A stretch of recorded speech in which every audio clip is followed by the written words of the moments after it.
नमस्कार दोस्तों, स्वागत है आप सभी का आपके अपने इस यूट्यूब चैनल धीवर एकेडमी पर। सो दोस्तों, आज का जो हमारा क्लास होने वाला है वो क्लास नंबर 11वां होने वाला है। और आज की क्लास का जो हमारा विषय रहने वाला है वो बाल विकास, जिसे आप लोग सीडीपी के नाम से जानते हो। और आज की क्लास का जो हमारा टॉपिक रहने वाला है वो प्रीवियस ईयर क्वेश्चन 2021 का रहने वाला है, ठीक है। और आज की क्लास का जो हमारा वर्ग रहने वाला है वो वर्ग 2 के लिए रहने वाला है। वर्ग 2 का मतलब ये होता है कि 6वीं से 8वीं तक के जो लोग सीजीटेट के लिए प्रिपेयर कर रहे हैं ना, ये उनके लिए, ठीक है। और बाल विकास का विषय है, इसका मतलब ये नहीं है कि वर्ग 3 वाले को नहीं देखना है, वर्ग 3 वाले को भी इसको देखना है और प्रैक्टिस करना है, ठीक है। अगर हार्ड क्वेश्चन को ज़्यादा आप लोग प्रैक्टिस कर लोगे वर्ग 3 वाले ना, तब आपका जब वर्ग 3 का जब क्वेश्चन आएगा ना आप लोगों का, तो और आप लोगों को सरल लगेगा। तो इसलिए ज़्यादा जरूरी कि जो दोनों वर्ग के होंगे ना, दोनों को ही प्रैक्टिस करना है इसको, ठीक है। चलिए ज़्यादा देर ना करते हुए ना प्रश्न क्रमांक फर्स्ट को ध्यान से पढ़ते हैं। उससे पहले आप सभी लोगों से एक हम्बल रिक्वेस्ट है कि अगर आप लोगों ने अभी तक के चैनल को सब्सक्राइब नहीं किया हो तो चैनल को सब्सक्राइब कर दीजिए और बेल आइकन को दबा दीजिए, ताकि प्रॉपर टाइम पे मैं क्लास जब लेकर आऊँ ना तो आप लोगों को ना प्रॉपर टाइम पे नोटिफिकेशन मिले। इसलिए ज़्यादा जरूरी कि आप चैनल को सब्सक्राइब कर दो, ठीक है। और आज का ये जो क्लास हो जाएगा ना, उसके बाद इसका जो पूरा पीडीएफ रहेगा वो मैं अपने टेलीग्राम चैनल पर डाल दूंगा। तो जा करके सर्च कीजिए बाय एमडी धीवर करके, वहाँ पर आप लोगों को इसका जो पीडीएफ है वो मिल जाएगा। उसके अलावा इसी वीडियो के डिस्क्रिप्शन बॉक्स पर इसका जो लिंक है ना टेलीग्राम का, उसको भी डाल दूंगा, ठीक है। तो चलिए ज़्यादा देर ना करते हुए प्रश्न क्रमांक फर्स्ट को सबसे पहले हम लोग ध्यान से पढ़ते हैं। समावेशी शिक्षा को सफल बनाने की दृष्टि से निम्नलिखित में से कौन सा उपाय अपेक्षित नहीं है? ऑप्शन ए, विद्यालयों में प्रशिक्षित शिक्षकों का उपलब्धता। ऑप्शन बी, विद्यालयों में अधोसंरचनात्मक ढांचे की उपलब्धता। ऑप्शन सी, निःशक्त बच्चों के माता पिता को अपने बच्चों को विशेष विद्यालयों में भेजने को कहना। या ऑप्शन डी, प्रशिक्षित परामर्शदाताओं का विद्यालय में नियुक्ति। तो क्या इसका आंसर हो सकता है, बताइए सबसे पहले आप। तो प्रश्न क्रमांक 1 का जो करेक्ट आंसर है ना, वो आप लोगों का ऑप्शन नंबर सी करेक्ट हो जाएगा। निःशक्त बच्चों के माता पिता को अपने बच्चों को विशेष विद्यालयों में भेजने को कहना। तो प्रश्न क्रमांक 1 क्या क्या है, सबसे पहले आप लोग ध्यान से सुनिए। समावेशी शिक्षा को सफल बनाने की दृष्टि से निम्नलिखित में से कौन सा उपाय अपेक्षित नहीं है, बोला है जी। मतलब कौन सा उपाय जो है ना वो नहीं किया जाना चाहिए, ये बोला है। तो ये जो उपाय एक टीचर होने के नाते कौन करेगा जी, बताओ। जो निःशक्त बच्चे हैं, मतलब जो दिव्यांग बालक होंगे, उनके माता पिता से एक शिक्षक के रूप में आप बोलोगे क्या कि आप उसको विशेष विद्यालय में भेज दो, मैं नहीं पढ़ा सकता बोल करके, ऐसा कुछ बोलोगे क्या? नहीं ना बोलोगे। और निःशक्त बच्चों को भी ना जो नॉर्मल विद्यालय है, जो नॉर्मल जो बच्चे पढ़ते हैं उसमें भी उसको ना एडमिशन दिया जाता है और साथ में ना उनको भी पढ़ाया जाता है, सभी को एक साथ, ठीक है। तो ऐसा बिल्कुल भी नहीं बोलते हैं, तो ठीक है। अगर प्रश्न निगेटिव बोला है तो निगेटिव भी आप लोग आंसर भी ना लोगे जी, हैं। तो इस प्रकार से प्रश्न क्रमांक 1 का जो करेक्ट आंसर है ऑप्शन नंबर सी जो है करेक्ट हो जाएगा।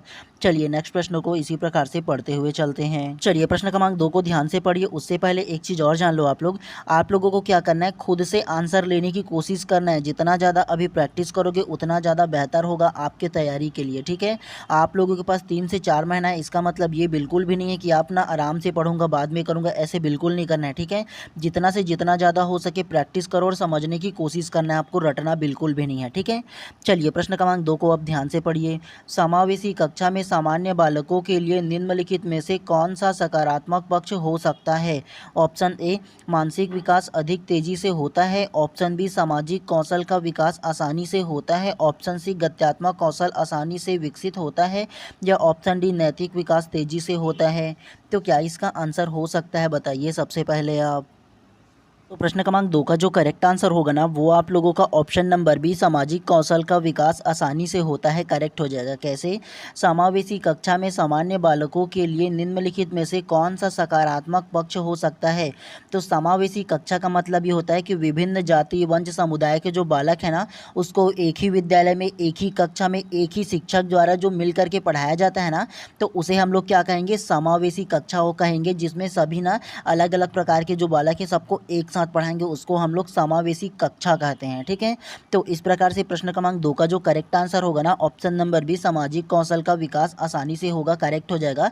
क्योंकि समावेशी कक्षा में जो अलग अलग प्रकार के बालक होंगे ना, और सब बालक जब एक साथ रहेंगे तो उसके गुण को वो सीखेंगे, उसके कौशल को वो सीखेंगे, तो एक दूसरे का जो कौशल है ना उसका क्या होगा, सामाजिक कौशल का ट्रांजैक्शन ना होगा जी, मतलब उसका ट्रांसफर ना होगा एक दूसरे में।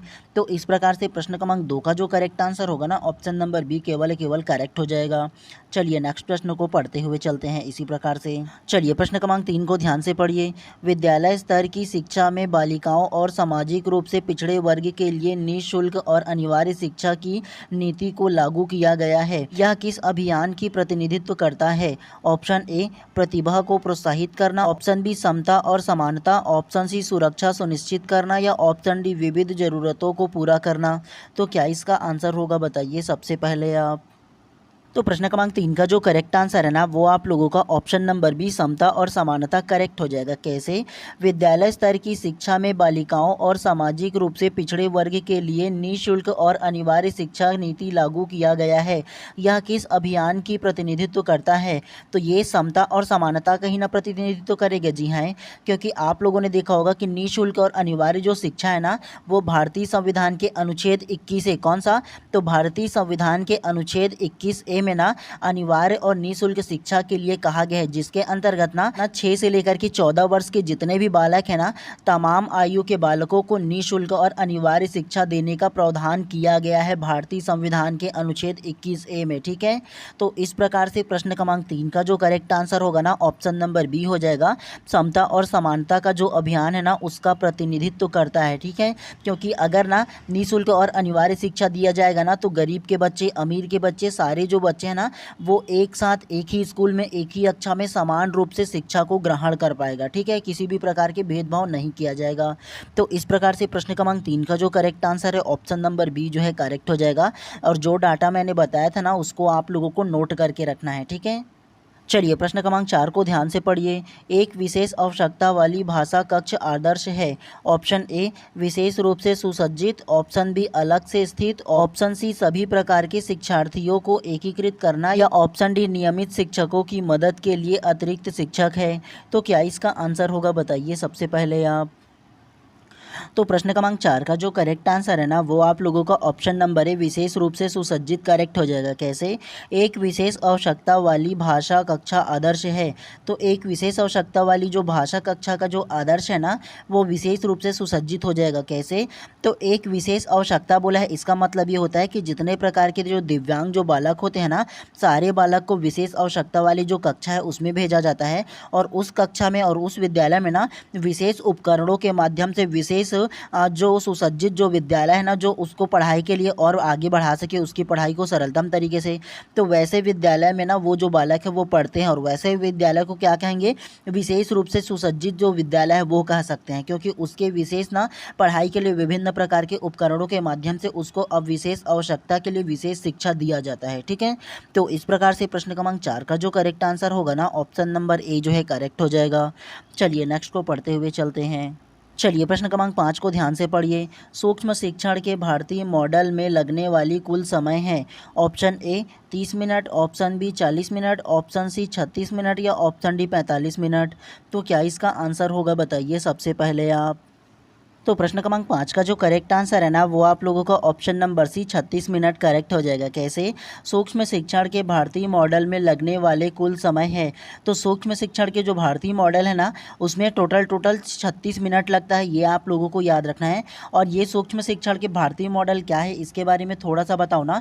तो जो सूक्ष्म शिक्षण के जो भारतीय मॉडल है ना उसमें पूरे के पूरे जो शिक्षण चक्र होता है ना वो 36 मिनट का लगता है। कितना? तो 36 मिनट का लगता है, ये आप लोगों को नोट करके रखना है। इसके अलावा इस अवधि को ना विभिन्न चरणों में ना विभाजित किया गया है। मतलब ये 36 मिनट जो लगता है ना सूक्ष्म शिक्षण में ना तो उसको अलग अलग चरणों में विभाजित किया गया है। सबसे पहला जो चरण होगा ना वो पढ़ने का समय लगेगा, है ना। उसके बाद ना जो फीडबैक का रहेगा वो समय लगेगा। पढ़ने का जो समय रहेगा वो 6 मिनट का रहता है। उसके अलावा फीडबैक का जो समय रहेगा वो भी 6 मिनट का लगेगा। पुनः दोबारा से इस योजना में ना मतलब भारतीय मॉडल में ना सूक्ष्म शिक्षण के ना 12 मिनट फिर से उसमें टाइम लगेगा दोबारा पढ़ने में। उसके बाद फिर से ना पुनः पढ़ने में ना 6 मिनट उसको फिर से लगेगा और फिर से 6 मिनट का उसको क्या लगेगा? तो दोबारा फिर से फीडबैक के लिए लगेगा। ठीक है, इसको ना पढ़ने का जो भारतीय मॉडल है ना सूक्ष्म शिक्षण को उसको अलग अलग स्टेप में बांटा गया है। ठीक है, टोटल जो समय रहेगा 36 मिनट रहेगा, क्योंकि देखो 6 दूनी 12, 12 दूनी 24 और 24 और 12 कितना हो जाएगा जी? 24 और 12 36 हो जाएगा ना जी। हाँ, तो इस प्रकार से प्रश्न क्रमांक 6 का जो करेक्ट आंसर होगा ना ऑप्शन नंबर सी 36 मिनट जो है करेक्ट हो जाएगा। तो ये आप लोगों को नोट करके रखना है। ठीक है, अपना जो शॉर्ट नोट्स बना रहे हो उसमें।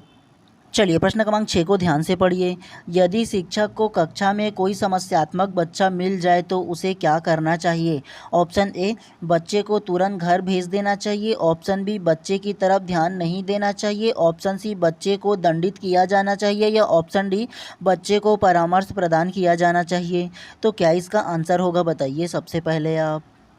तो प्रश्न क्रमांक 6 का जो करेक्ट आंसर है वो आप लोगों का ऑप्शन नंबर डी करेक्ट हो जाएगा। बच्चे को परामर्श प्रदान किया जाना चाहिए करेक्ट हो जाएगा। कैसे?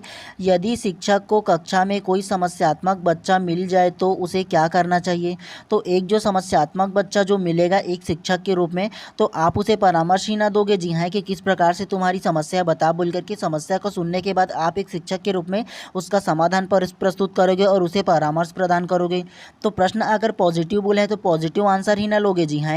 उसके अलावा आप तुरंत उसको घर थोड़ी ना भेज दोगे, नहीं ना भेजोगे। उसके अलावा ध्यान नहीं दोगे, ये भी गलत हो जाएगा। उसके अलावा दंडित करोगे तो ये भी गलत हो जाएगा। केवल जो पॉजिटिव आंसर है ऑप्शन नंबर डी हो जाएगा। तो ऐसे भी आप लोगों को आंसर लेना है, ठीक है। चलिए प्रश्न क्रमांक 7 को ध्यान से पढ़िए। ज्ञान के सभी विभिन्न मॉडलों, उदाहरण, समझाना, याद रखना, अनदेखा करना, कल्पना करना, तर्क करने को शामिल करने के लिए सामान्य शब्द क्या है? ऑप्शन ए अनुभव, ऑप्शन बी बुद्धि, ऑप्शन सी समझ या ऑप्शन डी अनुभूति। तो क्या इसका आंसर होगा बताइए सबसे पहले आप। तो प्रश्न क्रमांक 7 का जो करेक्ट आंसर है वो आप लोगों का ऑप्शन नंबर डी अनुभूति करेक्ट हो जाएगा। और अनुभूति को ही ना एक्सपीरियंस या अनुभव के नाम से जानते हैं। कैसे? तो सबसे पहला प्रश्न क्रमांक 7 को ध्यान से पढ़ो। ज्ञान के सभी विभिन्न मॉडलों, उदाहरण, समझना, याद रखना, अनदेखा करना, कल्पना करना, तर्क करने को शामिल करने के लिए सामान्य शब्द है। तो आप लोगों को समझना है, समझने के अलावा अनदेखा करना, अनदेखा करने के अलावा कल्पना करना, और कल्पना करने के अलावा जितने भी ये तर्क करना है ना, वो सारे के सारे आपके एक्सपीरियंस के बेस पर, आपके अनुभव के बेस पर ही ना होगा, जी हाँ, जिसे हम लोग शुद्ध हिंदी में अनुभूति कहते हैं। तो इस प्रकार से प्रश्न क्रमांक 7 का जो करेक्ट आंसर होगा ऑप्शन नंबर डी करेक्ट हो जाएगा। और इसके अलावा आप लोगों को एक चीज़ और बता दूं, ये जो अनुभूति है ना उसको अनुभव कहते हैं, और अनुभव यहाँ पर भी लिखा हुआ है। व्यापम ने ना ऑप्शन नंबर डी को अनुभूति को ही आंसर लिया हुआ है, ठीक है। और अगर आप लोग ना इसका अगर कि गूगल में भी अगर ट्रांसलेट करोगे ना, इसका मतलब भी पूछोगे ना, तो अनुभूति का जो मतलब है वो अनुभव बताता है, एहसास बताता है या संवेदना बताता है, ठीक है। तो इसके आधार पर ना इसको ऑप्शन नंबर डी ही लिया है, ठीक है। ये अनुभव केवल अनुभव को नहीं लिया है।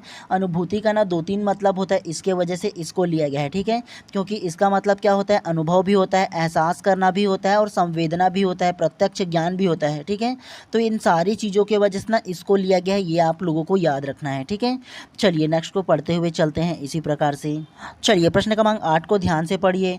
विशेष रूप से सीखने की कठिनाइयों, मानसिक स्वास्थ्य संबंधी मुद्दों, विशिष्ट अक्षमताओं, शारीरिक या विकासात्मक वाले छात्र की शिक्षा की विधि और अभ्यास का वर्णन करने के लिए आमतौर पर किस शब्द का उपयोग किया जाता है? ऑप्शन ए एकीकृत शिक्षा, ऑप्शन बी विकलांगों के लिए शिक्षा, ऑप्शन सी समावेशी शिक्षा या ऑप्शन डी खास शिक्षा। तो क्या इसका आंसर हो सकता है बताइए सबसे पहले आप। तो प्रश्न क्रमांक 8 का जो करेक्ट आंसर होगा ना वो आप लोगों का ऑप्शन नंबर डी खास शिक्षा करेक्ट हो जाएगा। कैसे? विशेष रूप से सीखने की कठिनाइयों, मानसिक स्वास्थ्य संबंधी मुद्दों, विशिष्ट अक्षमताओं वाले छात्रों की शिक्षा की विधि और अभ्यास का वर्णन करने के लिए आमतौर पर किस शब्द का उपयोग किया जाता है? तो जो बच्चे दिव्यांग होंगे ना, और जो बच्चे ना विशेष रूप से ना अक्षमताएं उनमें होगा, चाहे वो शारीरिक हो चाहे वो विकासात्मक हो ना, तो ऐसे बच्चों की पढ़ाई के लिए, अभ्यास के लिए किस शब्द का प्रयोग किया जाता है? तो खास जो शिक्षा है ना उस शब्द का प्रयोग किया जाता है, ये आप लोगों को याद रखना है। और खास शिक्षा क्या होता है ये आप लोगों को बताऊँ ना मैं, तो खास शिक्षा का जो मतलब होता है वो भावात्मक, संज्ञानात्मक हानि या बौद्धिक, श्रवण या जो भाषिता संबंधी जो अक्षमता जो बालक में है ना, तो उन बच्चों के लिए ना उन्नत शैक्षणिक क्षमताओं को प्रदान करने के लिए ना उनको इस प्रकार की जो खास शिक्षा है ना उसका उपलब्धता किया जाता है, मतलब उसको जो सेवाएं ना वो चालू किया जाता है सरकार के द्वारा। तो आप लोगों ने देखा होगा इसी प्रकार से विशेष शिक्षा की व्यवस्था किया जाता है ना, जिसमें विभिन्न प्रकार के इंस्ट्रूमेंट होते हैं, गैजेट्स होते हैं, उसके माध्यम से जो बच्चे हैं वो चल फिर सकते हैं, पढ़ सकते हैं तमाम चीज़। जैसे जो बच्चे दिव्यांग होते हैं उन बच्चों के लिए क्या होगा, उन बच्चों के लिए ब्रेल लिपि वगैरह जो होता है ना उसका प्रयोग किया जाता है, जो दृष्टिबाधित बालक होते हैं वो।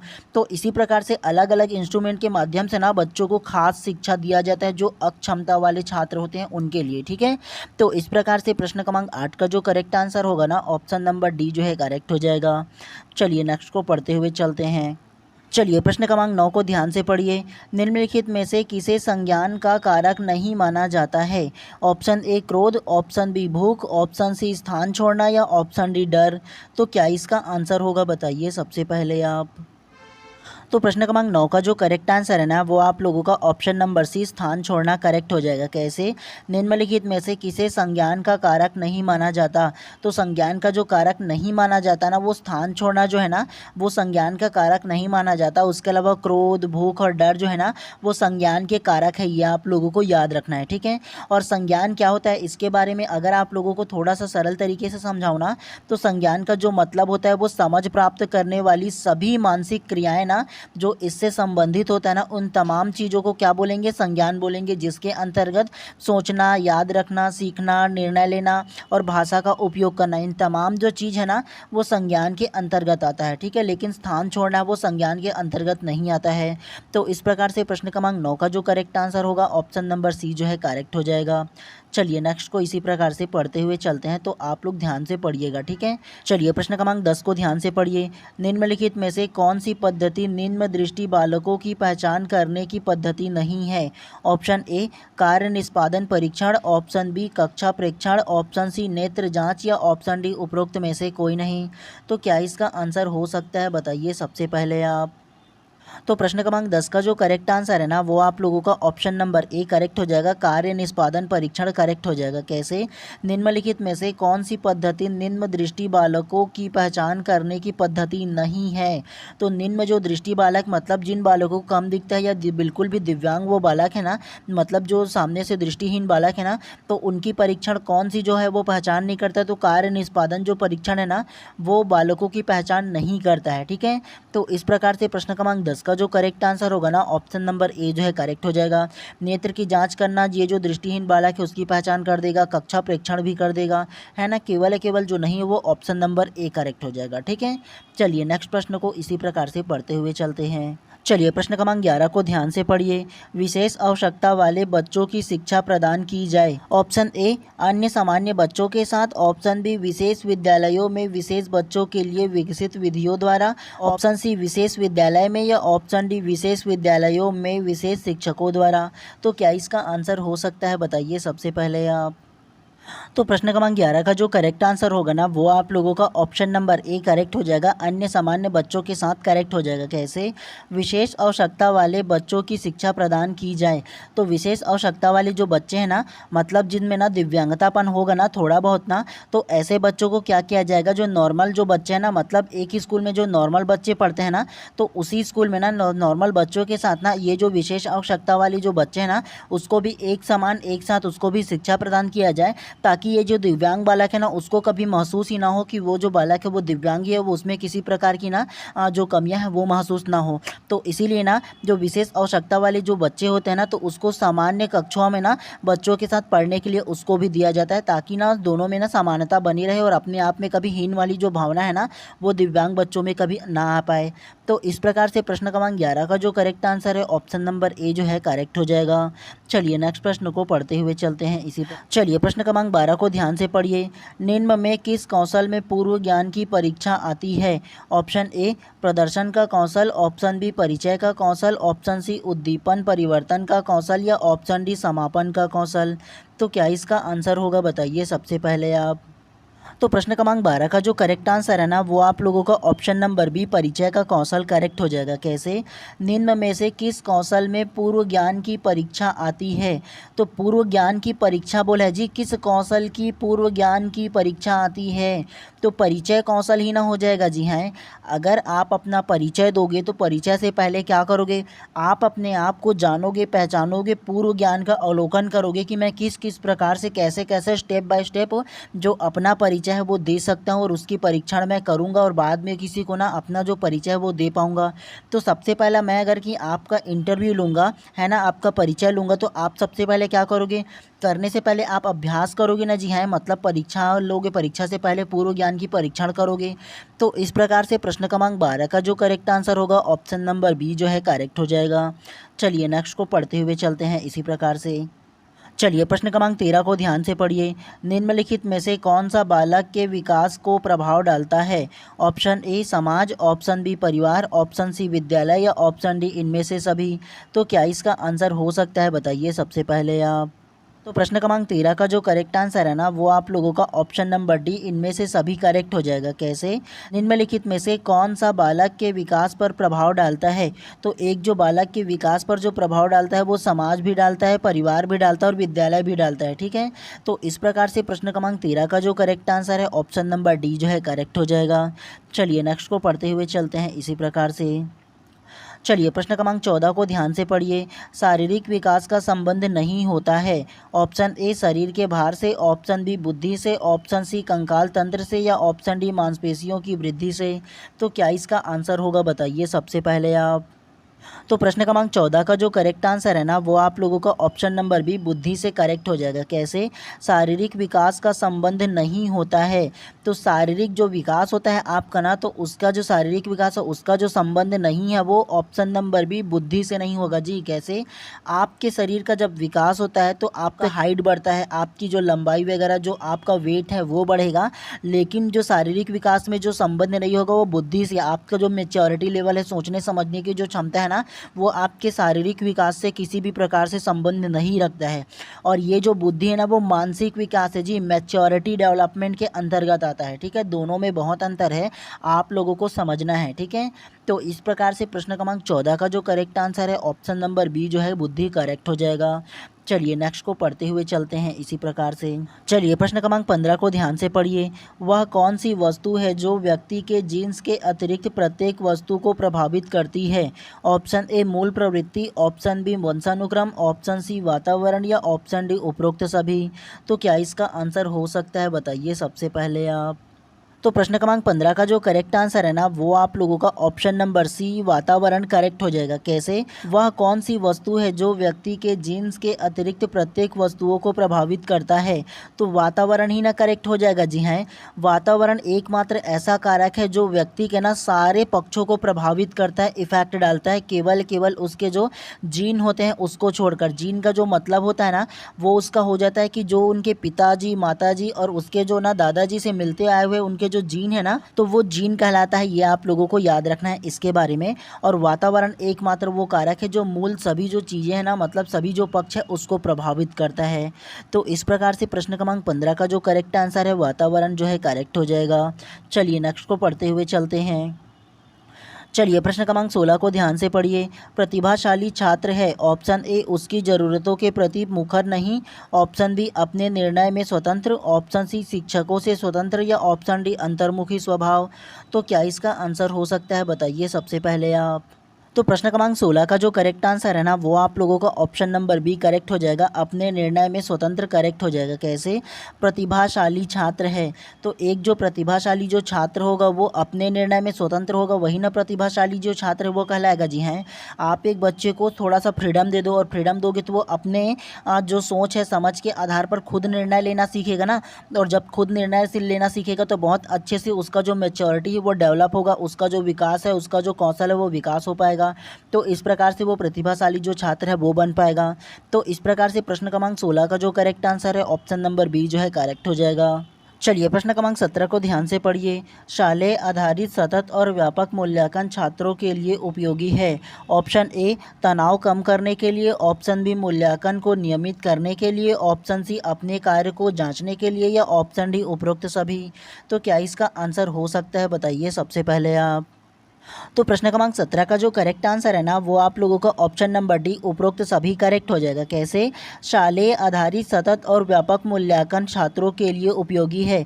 तो शालेय आधारित जो सतत मूल्यांकन और व्यापक जो मूल्यांकन है ना, वो किस लिए उपयोगी है? तो उपरोक्त सभी के लिए। तनाव को कम करने के लिए हो जाएगा, मूल्यांकन को नियमित करने के लिए हो जाएगा और अपने कार्यों की जाँच के लिए भी हो जाएगा। ठीक है, और सतत और व्यापक मूल्यांकन क्या है इसके बारे में अगर आप लोगों को समझाओ ना, तो सतत और व्यापक मूल्यांकन का जो मतलब मतलब है वो है कि अगर किसी विद्यालय में अगर हफ्ते में टेस्ट होता होगा या मंथली टेस्ट होता होगा ना, तो उसको कंटिन्यू करते रहना। और इसको करने से क्या फ़ायदा होगा, तनाव कम लगेगा क्योंकि कितना पढ़े हैं छात्र वो पता चल जाएगा, मूल्यांकन नियमित होते रहेगा कंटिन्यू में, और अपने कार्य की जाँच भी हो जाएगा।